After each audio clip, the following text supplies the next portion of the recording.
Hey, what's up, guys? This is Brad with Osan Fitness, and today got a quick video, or sort of quick video. I'm going to do some form checking, and this time we're going to do something a little bit different. We're going to look at some squats. So without any further ado, let's take a look at what we got here.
All right, so here we go. We're going to take a look at Adam's squats.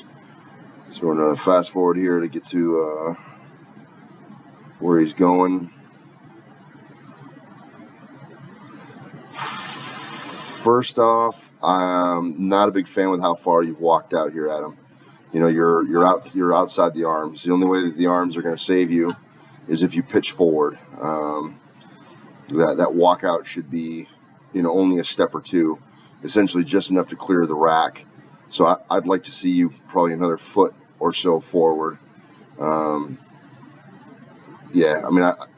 barbell should be more in the middle of the rack here for optimal safety. And then two, just not getting used to walking that bar back so far. So, unrack, one step, two step, and you should be right where you need to be versus, taking a long walk. Big belly, I can see the big breath right here. Big breath and descending. It looks good, like good movement. Everything's kind of moving together. I like the depth. Definitely making depth. You can see here the heels have risen. So you got to keep an eye on your heels. Because as soon as you start to go descend, right there, look at that, those heels rise as you begin to sink in. So you may want to work with some ankle mobility and or get yourself a higher heeled shoe to help compensate for that. But, that could be problematic, as you get heavier and heavier.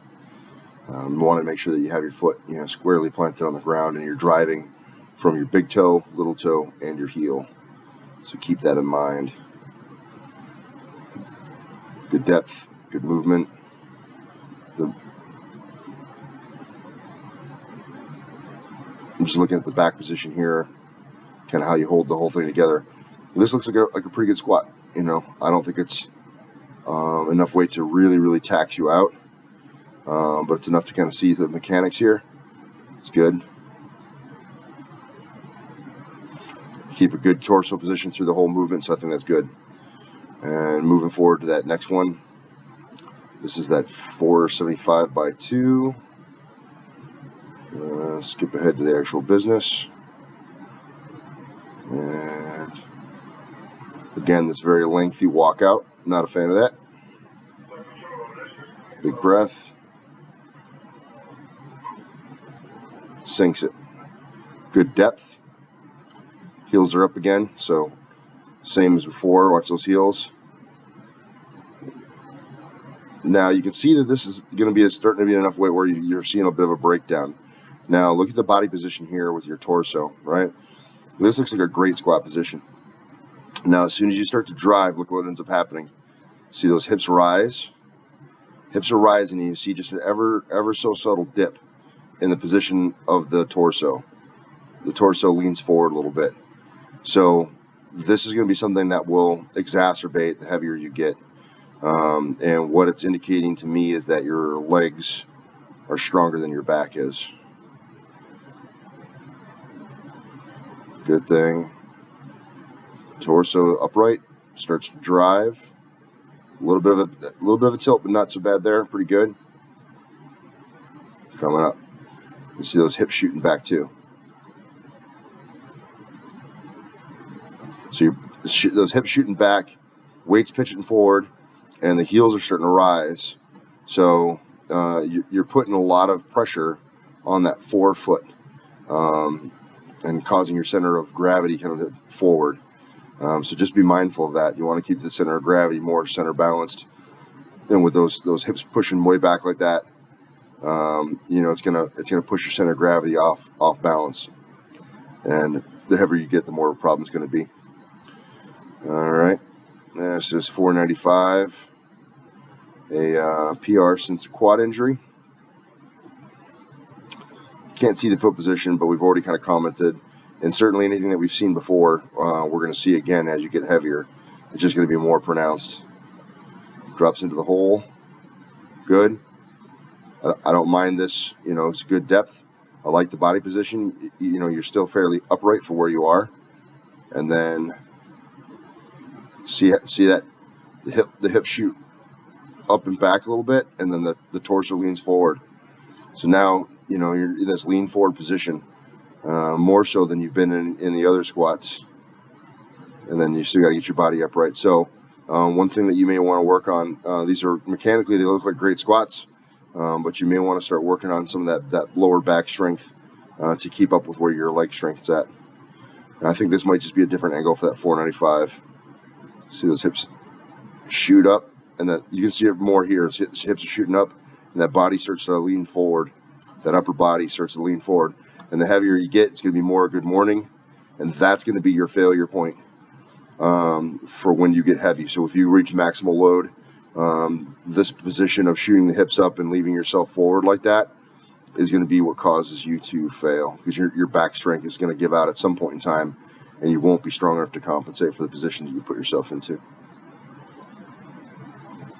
And that's that. All right, let's take a look at this next lifter. We're going to call this lifter Mike. All right, so getting under the bar, getting set up.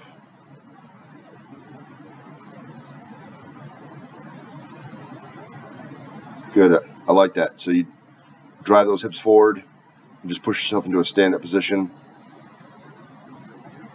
Moderate walk back, just a couple steps. Limiting the walk back can help save energy, so I'm a big fan of that. Kind of an interesting belt position, so I'm not used to seeing a belt position slung so low like this, where you can see more of his abdomen up here. That's not how I wear my belt. My belt, especially for a squat, is a bit higher up on my abdomen to give me that bit of a brace so that I don't kind of fall forward. So I might recommend trying a belt position a little bit higher, but obviously you got to go off comfort. It's whatever works for you is what's most important. But I'm not acclimated to seeing such a low belt position. Getting settled. All right, head position right here. Not a fan of the head position. You're almost looking straight down at the ground for where you're starting right here. I would like to see more of a neutral head position. Pick a spot at the floor, 12 or so feet out in front of you, and just look at that. Or, just pick a spot in the wall and kind of focus on the wall, or whatever it is that you have in front of you. Just kind of look off in the distance. Looking down the ground is going to have a tendency to make you lean forward. So that I'm not a fan of the head position. Let's see.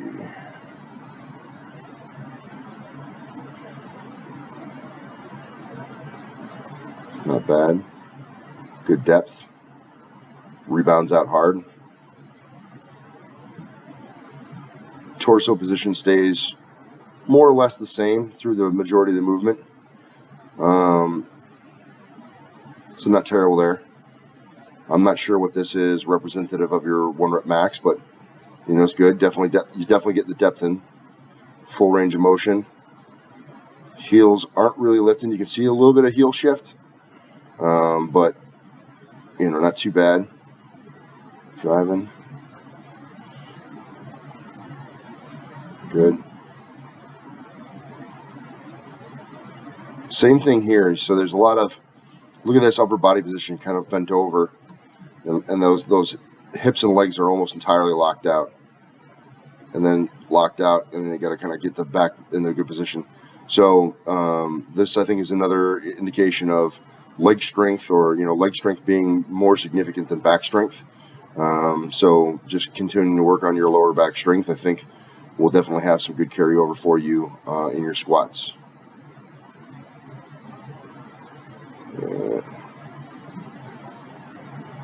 It almost becomes kind of a good morning at the top. There, see, nearly, you know, it's a pretty hard angle. You know, not quite parallel, but it's a pretty hard angle. So you're definitely leaning forward quite a lot on your squats, probably more so than you should. So continuing to lean forward, you know, that much. I mean, like, if you freeze frame this and we didn't know any different, I might assume that you were doing a good morning. And that's, you know, it's a pretty hard position to be in. So I imagine on the backside of these workouts, if this is kind of how you squat most of the time, you probably have a pretty torched lower back by the time that you're done squatting. And it has a direct result for the position that you put yourself in. You know, the bar's over here, and then, you know, butt's back here. So that's quite a long way for that bar to be out on that moment arm. And all that is equating to some significant pressures and significant work that you have to do with a lower back to keep the bar up. So this is definitely something to work on in future. Build up your back strength to be more commensurate with your leg strength, because right here your legs are way overpowering your back. And that's that video. All right, Mike, let's take a look at this last one here. So getting set up. Not a bad walkout, not a bad setup. I like it. Let's see here. So this one here, you definitely broke at the hips first. So you'd want to be breaking at the knees before. So you're bending a bit with the hips right here before the knees are even really bending. And then the knees come in and start bending after the fact right there. But you want to lead with a knee bend.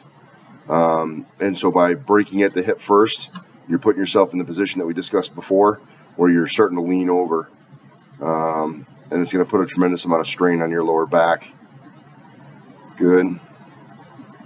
Like the depth.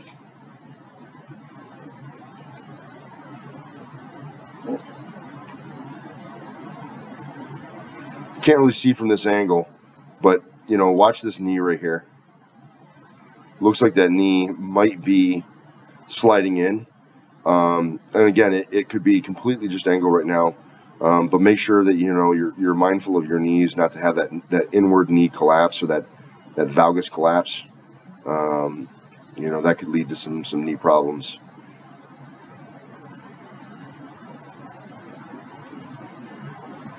Hips shoot up. And then we're left trying to finish out that movement with that back. I think the last rep on this is a little bit more significant. There it goes. Yeah, this is tough position. Legs are almost locked out. You're still fairly bent over at the waist, and having to come a long way to make up ground. All right, that's it. That's the video. Thanks to Adam and Mike for sending in videos, giving me the opportunity to kind of critique what you guys are doing and break it down a little bit, and hopefully give you guys some ideas of how to improve your squats. I think in both of your cases, some back strength, some additional back strength is really going to help round out your squat and allow you to get to, you know, higher weights. I definitely see both of your failure points being in that back area where the hips are shooting up. You're going to be in that bad position, and at your max, not having the back strength to be able to compensate for the position that you're in. So you could do some lower back strengthening exercises, doing the you know, reverse hypers, doing good mornings, doing even so much as like rows and back rows. Just general back strength, I think, is going to make up a lot of ground for you guys and allow you to hit heavier weights that you may not be able to hit right now just due to the lack of the back strength. Not saying that your backs aren't strong, but that will become the limiting factor because of the positions you're putting yourself in. You may also try doing some banded squats. Banded squats might help out in terms of, you know, keeping you in a more upright position and keeping you more stacked and preventing the hips from being so far away from the shoulders. You know, ideally you'd want to be more in line, because the further out you are, the further behind your butt is from your hips, the longer that moment arm is, and the harder the lift is going to be. So some banded squats may teach you to kind of stack up and be a little bit more upright during the performance of your squat, and you may find that that has a really great carryover for increasing your overall squat strength and getting you in a position where, you know, you're not putting yourself in such a bad position and wiping out your back so much. I hope that those ideas help, and I hope that some of these things can contribute to, you know, new PRs for you guys. If anything I've said has been unclear, you know, make sure to leave a comment in the comment section below. You know, ask for some clarity or ask an additional question, and I'd be glad to answer. And I just want to thank everyone for taking the time checking out the video. If any of you have questions, comments, or concerns, leave them in the chat box below. I'll be sure to respond. And I appreciate you guys checking out the video. You can help me out with likes, shares, and subscribes. It would mean an awful lot. I'd like to see the channel grow even more than it already has. So, you know, appreciate you guys being here with me. That's it, guys. Remember, no matter what it is you think you can't do, like increase that lower back strength, get your squat more into one cohesive movement, and hit new PRs. Get in and train despite. You're either going to find an excuse or you're going to find a way, and hope that you guys continue to find the way. I appreciate you watching. I'll see you in the next one. Peace.